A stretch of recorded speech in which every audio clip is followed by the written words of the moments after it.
అందరికీ నమస్తే. నా పేరు సిద్ధు. జనసేన పార్టీలో ఈ మధ్య మనం జిల్లాలో చూస్తూనే ఉన్నాం ఎలాంటి వాతావరణం ఉంటుందో. అయితే మొన్న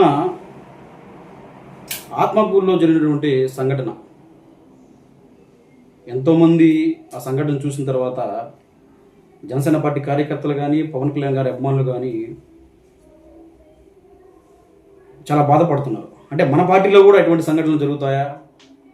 ఒక క్రమశిక్షణతో కూడినటువంటి పార్టీలో ఇలాంటి సంఘటనలు జరగడం చాలా బాధాకరమని వాస్తవంగా నేను కానీ, జనసేన పార్టీ కార్యకర్తలు, జిల్లాలో పవన్ కళ్యాణ్ గారి అభిమానులు పడుతున్నమాట వాస్తవం. అయితే నేను ఈరోజు ఒకటే చెప్పదలుచుకున్నాను.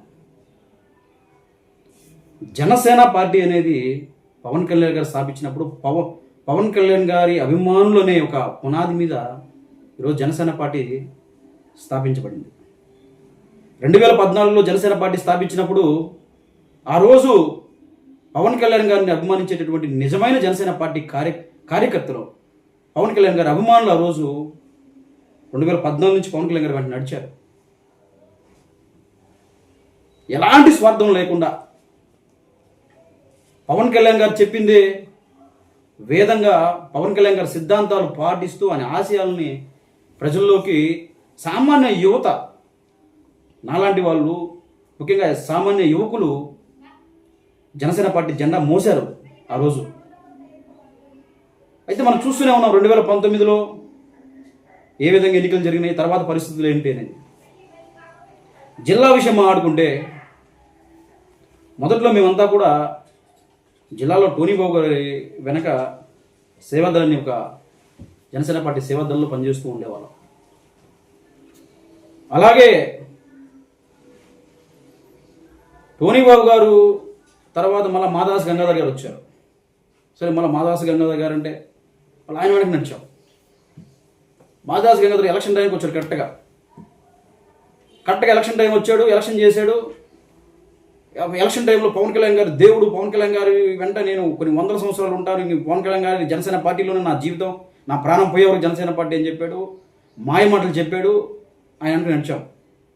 మళ్ళీ ఆయన ఎలక్షన్లో పార్టీ ఓడిపోగానే రాజీనామా చేసి వెళ్ళిపోయాడు. సరే, మళ్ళీ జిల్లా ఇన్ఛార్జిగా అధ్యక్షుడిగా మన్కాంత్ రెడ్డి గారు వచ్చారు. మళ్ళీ మన్కాంత్ రెడ్డి గారిని ఫాలో అయ్యాం. మన్కాంత్ రెడ్డి గారి పరిస్థితి ఏంటంటే, నేను ఇక్కడ 19లో పోటీ చేసి ఓడిపోయాను, ఈసారి సిటీలో పోటీ చేస్తాను, మీరందరూ నా ఆయనకు పని చేయండి, నాకు పని చేసి పెట్టండి, నా ఆయనకు ఫాలో అవ్వండి, నా నాయకత్వంలో పని చేయమని చెప్పారు. ఏమీ అర్థం కాని పరిస్థితి. పవన్ కళ్యాణ్ గారేమో సామాన్య యువకులు కూడా నాయకులు అవ్వాలి, సామాన్య యువతలో కూడా నాయకత్వ లక్షణాలు రావాలి, ప్రశ్నించాలి, పోరాటాలు చేయాలని మా అధినేత పవన్ కళ్యాణ్ గారు చెప్తారు. ఈ జిల్లా పరిస్థితి మీరు నా ఆయనకే నడవండి, నా ఆయనకే ఫాలో అవ్వండి, నన్నే ఆచరించండి, నా నాయకత్వంలో పనిచేయమని జిల్లాలో చెప్తారు. తర్వాత ఎలక్షన్ ముందు ఒక 6 నెలల ముందు పెద్దలు అజయ్ గారు వచ్చారు, వేములపాటి అజయ్ గారు వచ్చారు. సరే, పెద్ద అప్పటికే ఈ నియోజకవర్గ ఇన్ఛార్జీలు రావడం, ఇక్కడ 2-3 వర్గాలు ఉండడం. సరే, అజయ్ గారు వచ్చారు కదా, పార్టీ ఇంకా బలోపేతం, ఈ గ్యాప్ క్లియర్ చేస్తారు, విభేదాలు ఏం లేకుండా ఉంటాయి, పార్టీలో పార్టీ చాలా మంచి పొజిషన్కి వస్తుంది జిల్లాలని నమ్మాం. మళ్ళీ అజయ్ గారు వచ్చిన దగ్గర నుంచి ఇంకా వివాదాలు, గొడవలు, గ్రూపులు పెరగడం ఎక్కువై, మళ్ళా మనం అంతా అజయ్ గారిని ఫాలో అవ్వాలి, అజయ్ గారి నాయకత్వంలో పనిచేయాలని చెప్పి మళ్ళా ఒక సిస్టమ్. నేను అడుగుతున్నాను, ఒక్కొక్క నాయకుడు వస్తున్నాడు, మా నాయకత్వంలో పనిచేయమంటున్నారు. అరే, 2014 నుంచి సామాన్య యువకులయా, పార్టీ కోసం వాళ్ళు ఒక పూట పనికి వెళ్ళి ఎక్కడో పవన్ కళ్యాణ్ గారి మీటింగ్ విజయవాడలోనూ, హైదరాబాద్లోనూ, లేకపోతే తిరుపతిలోనూ మీటింగ్ ఉందంటే ఒకరోజు పనికి వెళ్ళి ట్రైనో బస్సు ఎక్కి ఆ మీటింగ్కి వెళ్ళేటటువంటి సామాన్య కార్యకర్తల నుంచి పార్టీ మొదలైంది. అంటే కార్యకర్తలు ఇబ్బందుల్లో ఉన్న, కార్యకర్తలు నష్టపోతున్నా పట్టించుకునేటువంటి నాయకుడిని మేము భజన చేయాలి. అది ఏ నాయకుడైనా కూడా. ఒక నాయకుడు జిల్లాలో వస్తూ ఉంటే, పోతూ ఉంటే మేము వాళ్ళ వెనక తిరగాలి, వాళ్ళకి సెల్యూట్ చేయాలి, వాళ్ళ వెనక తిరగాలి. కానీ మేము కష్టపడే వాళ్ళం గ్రౌండ్ లెవెల్లో, గ్రామ స్థాయిలో పార్టీ కార్యకర్తలు పడే కష్టాలేంటి మాకు వివరంగా తెలుసు. మేము ఈ విధంగా చేశామంటే పట్టించుకునే వాళ్ళు ఎవరు లేరు. పట్టించుకోడు కూడా. అయితే ఒకటే చెప్తున్నాను, ఆత్మకూరులో జరిగినటువంటి ఆ సంఘటనకి నేను ఎవరికి జనసేన పార్టీ కార్యకర్తగానే చెప్తున్నాను, పవన్ కళ్యాణ్ గారి వీరాభిమానిగానే చెప్తున్నాను, నెల్లూరు వాసిగా చెప్తున్నాను, నేను ఎవరికి సపోర్ట్ చేయడం లేదు. ఇలాంటి వాతావరణం జిల్లాలో కరెక్ట్ కాదు. మీకోసం పవన్ కళ్యాణ్ గారు పార్టీ పెట్టలేదు. పవన్ కళ్యాణ్ గారు సామాన్య యువత కోసం పార్టీ పెట్టారు. మీకు భజన చేయడం కోసం పార్టీ పెట్టలేదు. ముఖ్యంగా నేను ఒకటే చెప్పదలుచుకున్నాను, ఈరోజు పార్టీలో నియోజకవర్గ ఇన్ఛార్జీలు ఉన్నారు. ఈరోజు కావలి నియోజకవర్గ ఇన్ఛార్జీలు ఉన్నారు, రకరకాలుగా ఆత్మకూరు ఇన్ఛార్జ్, ఉదయగిరి ఇన్ఛార్జీలు ఉన్నారు. నియోజకవర్గ ఇన్ఛార్జీలు కూడా నేను ఒకటే అడుగుతున్నాను, అంటే లోకల్గా ఉన్న నాయకుల్ని కలుపుకుపోయే పరిస్థితి ఉండదా? లోకల్గా ఉండేటటువంటి నాయకుల్ని కలుపుకుపోరా? అంటే మీకేమన్నా పార్టీ ఏమన్నా పూర్తిగా రైట్స్ ఇచ్చేసిందా? పార్టీ మీది, మీకు నచ్చినట్టు చేసుకోవచ్చు అని ఏమన్నా పార్టీ చెప్పిందా మీకు? నేను ఒకటే అడుగుతున్నాను, కావలి నియోజకవర్గ ఇన్ఛార్జ్ గురించి మాట్లాడుకుందాం. ఈరోజు అతని దగ్గర 10 మంది ఉంటారేమో. ఆ 10 మంది కూడా అతను విమర్శించిన వాళ్ళే. నేను వాస్తవాలు మాట్లాడుతున్నాను, ఉన్నట్టు మాట్లాడుతున్నాను. ఆ 10 మంది కూడా అతను విమర్శించిన వాళ్ళే. ఒకరోజు అంత ఉంటారు, ఒకరోజు విభేదిస్తారు, మరొక రోజు వస్తారు, మరో విభేదిస్తారు. ఇప్పుడు ఏ టైంలో కలుస్తారో తెలియదు, ఏ టైంలో విభేదిస్తారో తెలియదు. 2023 డిసెంబర్లో నెల్లూరులో నాగబాబు గారు వచ్చినప్పుడు నాతో పాటు 10 మంది చెప్పారు, జిల్లాలో ఏ నియోజకవర్గ ఇన్ఛార్జ్ గురించి కంప్లైంట్ ఆ రోజు ఇవ్వలేదు, కానీ కావలి నియోజకవర్గ ఇన్ఛార్జ్ గురించి కంప్లైంట్ ఇచ్చారు. ఏమని ఇచ్చారు? ఈ నియోజకవర్గ ఇన్ఛార్జ్ మీద చాలా అవినీతి ఆరోపణలు ఉన్నాయి, చాలా అభియోగాలు ఉన్నాయి, కార్యకర్తలని అసలు పట్టించుకోవట్లేదు, ఇతను సొంతంగా ఏదో పార్టీ పేరు చెప్పుకుని పార్టీకి చెడ్డ పేరు తీసుకొస్తున్నారు, గమనించమని ఆ రోజు అజయ్ గారికి చెప్పారు. నాగబాబు గారు చెప్పినప్పుడు ఆ రోజు ఎందుకు యాక్షన్ తీసుకోలేకపోయారు? ఎందుకు అతని మీద చర్యలు తీసుకోలేదు? ఈరోజు మీకు ఏ లావాదేవీలో చెడిందో తెలియదు. మీకు పడకపోతే ఇతను చెడ్డవాడు, అతను తిరగకూడదు. మీకు అనుకూలంగా ఉంటే మాత్రం మంచివాడు. ఒకసారి ఆలోచన చేయండి. పవన్ కళ్యాణ్ గారు పార్టీ ఏ సిద్ధాంతాల్లో పెట్టాడు, ఎంతమంది ఆ సిద్ధాంతాలను ఫాలో అవుతున్నారు? ఈరోజు గవర్నమెంట్ మనలో ఉన్నాం అంటే గవర్నమెంట్ వస్తేనే నాయకులు అవుతారా? ప్రతిపక్షంలో ఎంతమంది జిల్లాలో ఈ వైసీపీ అవినీతి అరాచకాల మీద పోరాటాలు చేశారు? ఎంతమంది కేసులు పెట్టించుకున్నారు? ఆ రోజు స్థానిక ప్రభుత్వాన్ని ఎవరు ప్రశ్నించారు? జనాల్లో తిరిగినది ఇంటెలిజెంట్ రిపోర్ట్ ఉంది. ప్రజల్లో అడిగితే ఎవరిని అడిగినా చెప్తారు. మరి ఎందుకు గుర్తించట్లేదు? ఎందుకు పట్టించుకోవట్లేదు?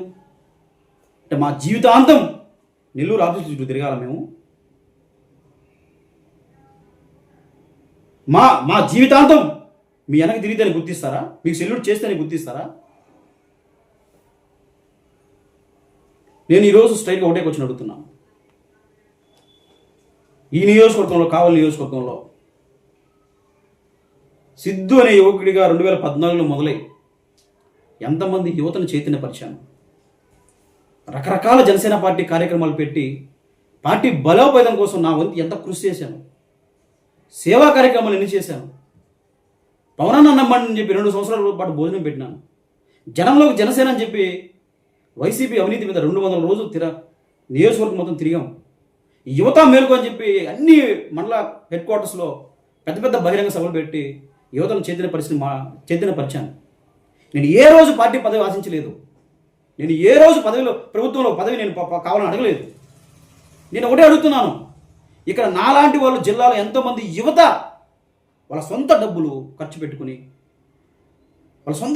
పెట్టుకుని జెండా పట్టుకొని తిరిగారయ్యా, గుర్తించండి వాళ్ళని. పార్టీ అంటే చొక్కాలు చించుకునే వాళ్ళు ఎంతమంది కుర్రాలు ఉన్నారు, వాళ్ళని గుర్తించండి. పార్టీ అంటే మీ స్వార్థం కాదు, మీకు పదవులు కాదు, సామాన్య యువకుని గుర్తించండి. కష్టకాలంలో పార్టీ ఇబ్బందులు ఉన్నప్పుడు ఎవడు జెండా పట్టుకొని నిలబడ్డాడో వాళ్ళని గుర్తించండి. అయితే మరీ ముఖ్యంగా నేను ఒక చిన్న మాట చెప్పదలుచుకున్నాను. నేను మరీ ముఖ్యంగా ఒక చిన్న మాట ఏంటంటే, పవన్ కళ్యాణ్ గారు కొన్ని సిద్ధాంతాలు పెట్టాడు పార్టీలో. ప్రతి యువకుడు ప్రశ్నించాలి, ప్రశ్నించే తత్వాన్ని అలవాటు చేసుకోవాలి, ప్రజా సమస్యల మీద పోరాటం చేయాలి, అవినీతి అక్రమాల మీద ఉద్యమంలో మనం పోరాటం చేయాలి అని చెప్పి ఒక యువత మీరందరూ ముందుకు రావాలి. యువత ముందుకు వస్తే ఈ రాష్ట్రంలో కొన్ని మార్పులు వస్తాయని చెప్పి ఆలోచనతో పవన్ కళ్యాణ్ గారు జనసేన పార్టీని స్థాపించారు. ఇక్కడ ఏం ఫ్యాషన్ అయిపోయిందంటే ఎన్నికలప్పుడు రావడం, స్థానిక నాయకుడి దగ్గర దండుకోవడం, ఎన్నికలు అయిపోగానే మళ్ళీ వెళ్ళిపోవడం, ఇది ఫ్యాషన్ అయిపోయింది. అసలు ఆలోచన చేయాలి. ఎందుకు ఈరోజు నియోజకవర్గ ఇన్ఛార్జే ఉన్నాడు? కావలి నియోజకవర్గంలో 62 పంచాయతీలు ఉన్నాయి. కావలి పట్టణంలో 40 వార్డులు ఉన్నాయి. మొత్తం కలుపుకున్న 100. ఒక మీటింగ్ పెడితే కనీసం ఎందుకు 20 మంది రావట్లేదు? పంచాయతీ ఒకటన్నా రాకూడదా మనకి? ఈరోజు నువ్వు 2019 నుంచి 26 దాకా నువ్వు నియోజకవర్గ ఇన్ఛార్జిగా ఉన్నాను, నేను నియోజకవర్గ ఇన్ఛార్జ్ అని చెప్పుకుంటావు కదా, మరి ఎందుకని పట్టుమంది ఒక 20 మంది రావట్లేదు? నువ్వు పిలిస్తే నీ నాయకత్వం ఎందుకు వాళ్ళు ఇష్టపడట్లేదు? రాష్ట్రంలోనే నీ మీద వచ్చినటువంటి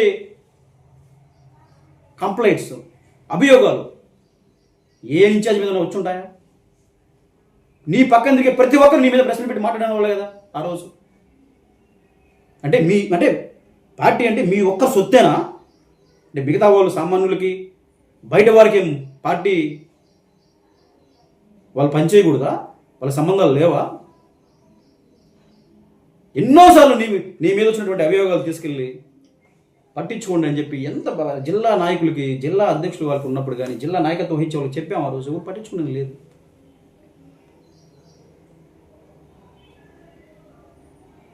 ఎలక్షన్ రోజు చెప్పాడు మీకు నచ్చిన వాళ్ళు ఓటు వేసుకోమని. ఎలక్షన్ రోజు చెప్పాడు మీకు నచ్చిన వాళ్ళు ఓటు వేసుకోండా, ఎవరికైనా ఓటు వేసుకోమని చెప్పాడు. ఒక పార్టీ ఇన్ఛార్జిగా ఉండి ఎవరికైనా ఓటు వేసుకోమని చెప్పచ్చా?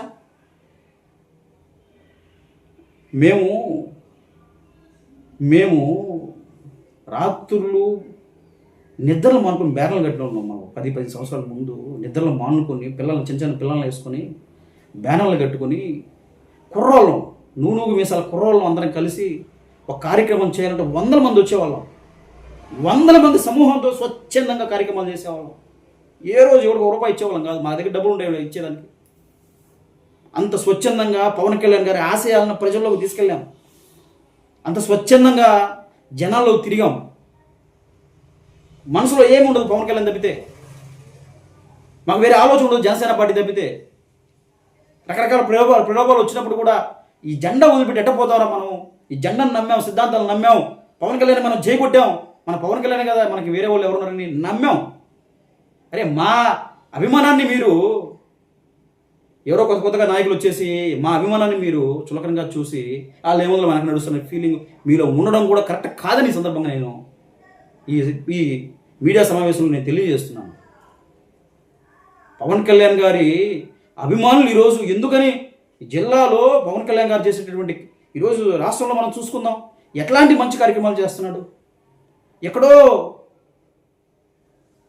మన గిరిజన ప్రాంతాల్లో, ఆదివాసి ప్రాంతాల్లో మనకి స్వతంత్రం వచ్చి ఈ రోజు కూడా కరెంటు, రోడ్లు లేకపోతే అటువంటి ప్రాంతాల్లో కూడా రోడ్లు ఇచ్చి వాటర్ ఇచ్చి అభివృద్ధి చేస్తున్నాడు.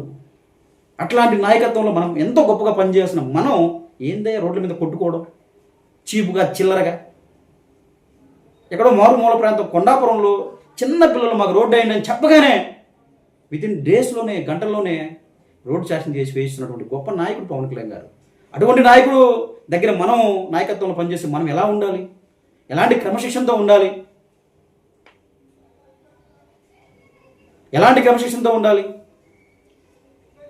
పవన్ కళ్యాణ్ గారు ఏ విధంగా మారుమూల ప్రాంతాలు, పల్లెలను అభివృద్ధి చేస్తున్నాడు, మనం ఏ విధంగా అతని పరువుని రోడ్డుకి ఇడుస్తున్నాము, పార్టీ పరువుని ఆలోచన చేసుకోవాలి. నేను చేతులు జోడించి పవన్ కళ్యాణ్ గారికి ఒకటే చెప్పదలుచుకున్నా, అన్నయ్య మేము మిమ్మల్ని చూసి వచ్చిన వాళ్ళం, మీ సిద్ధాంతాలు నమ్మి వచ్చిన వాళ్ళం, మాకు వేరే ఆలోచన లేదు, వేరే ప్రపంచం లేదు, మీరు వేరే చెప్తే వెళ్ళిన వాళ్ళం. ఎందుకు ఇప్పుడు మాకు బాధేస్తుంది, వాస్తవంగా బాధేస్తుంది. ప్రతిపక్షంలో 10 సంవత్సరాలు ఉన్నప్పుడు రోడ్లకి తిరిగిన వాళ్ళం ఈరోజు అధికారం వచ్చినప్పుడు పెద్దగా మాట్లాడలేకపోతున్నాం. ఎందుకంటే మీరు పెద్ద మంది తీసుకెళ్ళి వేరే వాళ్ళ చేతుల్లో పెట్టేశారు. సరే వాళ్ళన్నా ఇక్కడ స్థానికంగా ఉన్నటువంటి నాయకులను కార్యకర్తలను గుర్తిస్తారంటే ఆ పరిస్థితి లేదు. నేను కొందరు నాయకులు మాట్లాడడం కూడా చూశాను. ఆడబిడ్డలను కూడా చాలా నీచంగా మాట్లాడుతున్నారు కొంతమంది నాయకులు, జనసేనలో చెప్పుకునే వాళ్ళే. గుర్తించండి, కష్టంతో అతను కొన్ని విలువలతోటి సిద్ధాంతాలతోటి పవన్ కళ్యాణ్ గారు పార్టీ పెడితే మన చీప్ ట్రిక్స్ తోటి, మన ఆలోచన విధానంతో రోడ్డును పడేయడం కరెక్ట్ కాదని నా యొక్క అభిప్రాయం. దయచేసి పవన్ కళ్యాణ్ గారు ఈ జిల్లా మీద దృష్టి పెట్టి స్థానికంగా మనకి మొదటి నుంచి పనిచేసేటువంటి కార్యకర్తలు ఎంతోమంది ఉన్నారు, వాళ్ళందరినీ గుర్తించి వాళ్ళకేం పదవులు అవసరం లేదు, పార్టీ పదవులు అవసరం లేదు, గవర్నమెంట్లో పదవులు అవసరం లేదు, వాళ్ళకి ఒక గుర్తింపు అనేది ఉంటే ఇంకా రెట్టింపు ఉత్సాహంతో ముందుకు వచ్చి పనిచేస్తారు. చాలామంది యువకులు నాకు మెసేజ్ పెడతా ఉంటారు ఫేస్బుక్లో, కాల్స్ చేసి, వాట్సాప్లో, అన్న ఈ పార్టీ ఈ విధంగా అయిపోతా ఉంది, మనం పోరాటం చేసింది మరో విధంగా చేసాము, ఇదేంది లాస్ట్కి ఇలా అయిపోతుందని చెప్పి ఎంతోమంది ఆవేదన చెందుతూ ఉంటారు. నేను వాళ్ళందరూ ఒకటే చెప్తున్నాను, పవన్ కళ్యాణ్ గారు దృష్టి పెట్టి ఇక్కడ నాయకత్వాన్ని మార్చి జిల్లాకి ఒక పోరాటం చేసేటటువంటి ఒక నాయకుడిని తీసుకొచ్చి ఇక్కడ పెట్టి ఆ నాయకత్వంలో పనిచేస్తే తప్పితే ఇక్కడ పార్టీ పరిస్థితులు మారవు.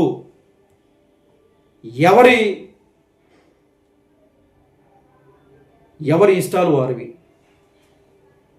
ఎవరి ఆలోచన విధానం వారిది. అంటే మూర్ఖంగా వెళ్ళిపోతా ఉన్నారు మాదే పార్టీ అని. పిలిస్తే 10 మంది రానని కూడా ఇప్పుడు నాయకత్వం చెప్పుకుంటున్నారు. 4 ఓట్లు, ఇంట్లో ఓట్లు కూడా వేయించినా కూడా మేము నాయకులను చెప్పుకునే పరిస్థితి ఉంది. నేను అదే అంటున్నాను, దయచేసి పార్టీలో ఆవిర్భావం నుంచి కూడా మనకి కష్టపడ్డ కార్యకర్తలు, అభిమానులు ఉన్నారు, వాళ్ళందరినీ గుర్తించమని సందర్భంగా చేతులు జోడించి వేడుకుంటూ సెలవు తీసుకుంటున్నాను. జై హింద్. మిద్ది ఆపోజిట్ కెనరా బ్యాంక్ కావలి.